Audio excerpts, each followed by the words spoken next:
Charles Isherwood, the drama critic for the New York Times, has broken new ground for critics, I believe, recently in the New York Times after panning a play by the poor little playwright Adam Rapp, a playwright that Charles has hacked to death for years. Charles announced that he was no longer going to review Adam Rapp's plays. He doesn't like the plays. He's taken himself out of reviewing them. Charles, pretty bold step for a critic. Why did you do that? Well, I didn't think it was all that bold, to be honest. After 10 years of reviewing his plays, savagely as you would have it, fairly as I would have it, I thought that at this point we should give someone else a chance to assess his work for the Times. I mean, it's fairly clear at this point that we don't see eye to eye on what a dramatically viable play is, and we have a lot of great critics at the Times. And I really felt, I mean, I've been attacked for, as you say, you know, being quite vicious toward him, but this was actually, I thought, sort of a generous thing to do. Basically, say, I've ruined your career, but I'm done. I'm not going to do it again. I've ruined your career enough. Well, his career's hardly ruined. Yeah, no, that's the thing. He's produced so often. He writes so many plays that I felt that it would be good to have somebody else weigh in on his work at the Times. Have you heard from Adam Rapp since? I have not. Since this blog posting came out?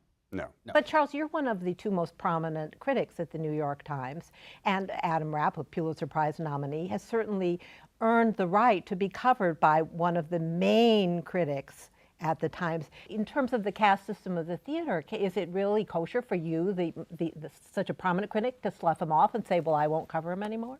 Well, here's the thing. I mean, you can draw your own conclusions about why Ben does not review Adam Rapp's plays. You know, since I've been there, he has not. And that's not your call. No, it's not. You know, I don't have necessarily choice about what I cover to a certain degree. But in this case, I really felt that since I'd been, you know, unfavorably reviewing his plays for so many years, it was becoming almost a strange pathology. I thought, like, you know, this is really unfair to him, and in a way it's, you know, unfair to readers who maybe want to have another perspective on this guy's plays.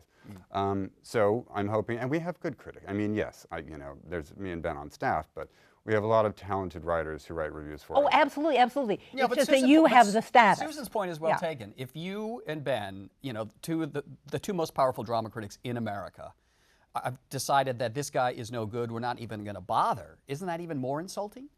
Well, no, I don't think so, honestly. I feel like, well, for one thing, I feel like he's a singular case because he writes so many plays. But I don't think, you know, I didn't mean to make this giant statement that, you know, he is beneath my, you know, my notice. I'm going to see his plays. I will continue to see his plays. I'm convinced, in fact, that now that I've said I'm not going to review his plays, he will write a great one, and I'll have to, you know. And you'll have missed it. Well, you know what, I can write about it. You know what I mean? I can write an arts and leisure piece. I don't say I'm never going to write about him again, or, you know, who knows down the line. But I feel like right now, considering that other critics are enthusiastic about his work, and I'm most definitely not, I felt like, you know, maybe next time it's time to give him a chance with another writer. And what's the decision made by your editor? Do they support you in your decision not to review Adam Rapp anymore? Well, I mean, you know, we're going to talk about it, but you know, my feeling is that I've made this decision, and you're going to have to put a gun to my head.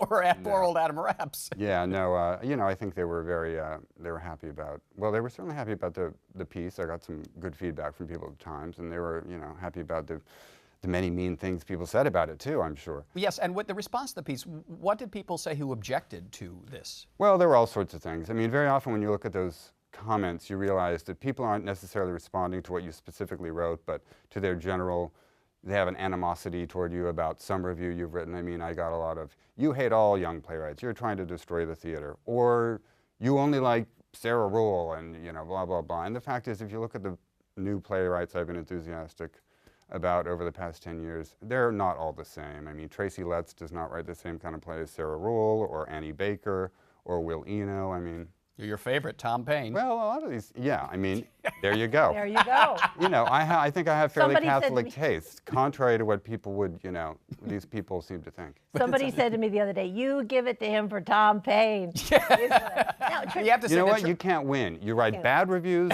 people attack you. You write good reviews, people attack you. That's what it means to be a critic. The geese will cackle, and then they stop cackling. Oh, speaking of geese, the motif of dreams of flying, dreams of falling. We have to give a little context here about Tom Paine. Tom Paine was an early play that you reviewed when you first started at the Times by Will Eno, and you gave it an over-the-top rave and really made that guy's career. But it was one of those very strange plays that people went to sort of scratching their heads thinking, what has Charles Isherwood sent me to? Well, I mean, it's a play that is not going to speak to everyone, but the same thing with Adam Rapp. That's why I feel like it's time for me to maybe step What aside. is it about Adam Rapp's sensibility that bothers you? Well, I don't want to get into the game of bashing him again because people have attacked me for writing that column saying, you're just trying to beat up on him one more time. And that's not what I was trying to do. I was just trying to make a point about. But it's a fair question, But here's the thing. You know, I can appreciate many styles of playwriting, but I don't feel that his plays really have any emotional truth in them. I think they're very showy, they're very flashy, they've got all sorts of strange violence and surreal incident in them.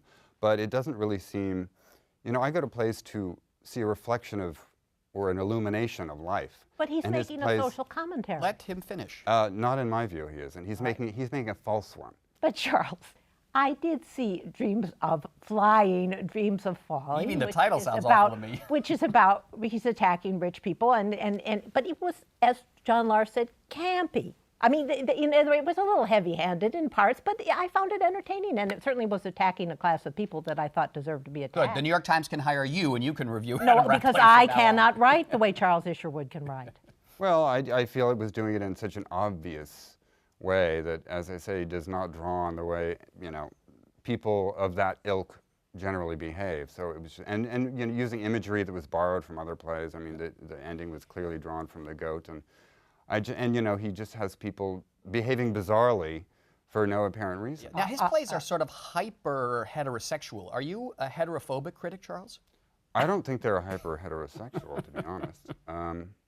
I don't, you know, I mean, they're definitely hypersexual, but the truth is I've probably seen more naked men in Adam Rapp plays over the past 10 years. So by your theory, Michael, I really should be a big fan. Yeah, he's a big fan of putting sex and other, you know, I was going to say unpleasant things on stage, but that's not what I mean. Now, the only other thing, though, Charles, is we know a lot of critics who are now out of work, and you know, wonderful critics who can't even get jobs. And here you are, you have, you know, your nice job at the New York Times, and aren't they kind of paying you to suspend your bias against an artist and look at each individual work by itself? That's precisely what I do every time. Yeah, yeah. You know, but there's this naive idea that, you know, every time you go to see a new play by a playwright, you know, you're a tabula rasa. You know, you have no opinion. You've never seen another piece of its work. The truth is, honestly, I didn't put this in my piece because I didn't have a lot of room. You know, once you pan a playwright's work, if anything, you're going in looking for reasons to change your mind. Oh. At least I am. You want to be convinced that, you know, he does have talent because obviously he's being produced. And, you know, you really, I'm trying to find things to like about Adam Rapp plays. And I have found, I've been, you know, somewhat, you know, complimentary about some aspects of his work, but that's the truth. I mean, I don't, you know, every time I see another Adam Rapp play, I do go in thinking, please, God, let it, you know. And after a dozen of them, I just realize that it's, you know, maybe not going to happen, at least until I stop reviewing them, and then it'll happen. Let me flip this question, though. Do you find yourself, when you're a champion of Sarah Ruhl or Tracy Letts, playwrights that you've really helped establish, do you find yourself when you go in to see a play of theirs that you don't like as much, do you pull your punches because they're your favorites? I don't think I've done that. You know, Superior Donuts, which I reviewed in Chicago before I came to New York, which was the first play after August Osage County, which I absolutely adored. I gave it a very tepid review in Chicago. It came to Broadway anyway. I couldn't tell you why. And Sarah Ruhl, one of her plays I definitely didn't like much when I reviewed it in Washington. I did like it a little more a few years later when it came to New York. But you know, I do judge each show individually, Susan, contrary to what you appeared to be implying. No. But I'm only drawing from what you said in your article. But I did think, well, but all these people who are unemployed critics are thinking, oh God, I wish I had to go to 5 more, you know, Adam Rapp plays this year, and we, you know, was allowed to have that responsibility. Well, as I say, by not reviewing his next play, I'm giving one of those critics a chance to... Susan has got it for that job. A chance to, you know, review one of his plays, which will probably be produced at a major New York theater. So there you go, Susan. I'm doing someone a favor. Charles, I do want to ask you about a line in your blog posting that I found quite interesting. You said, frankly, this leaves me contemplating abandoning my vocation to open a yogurt shop in Long Island City. Are you saying that maybe just as a theater critic, you've overstayed your welcome and it's time to do something else? Not just Adam Rapp, but you've been a critic for so long, it's time to move on and, I don't know, cover the war in Afghanistan? No, Michael, that was what's called a joke. And you risk humor at your peril in these kind of things, especially on a blog post. And of course, a lot of people did take me seriously. There was actually one reader created an actual blog post, Charles Isherwood's Yogurt Shop, with lovely photos of delicious-looking yogurt and quotes from my reviews.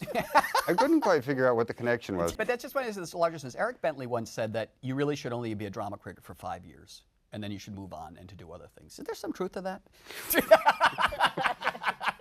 I'm running a little late.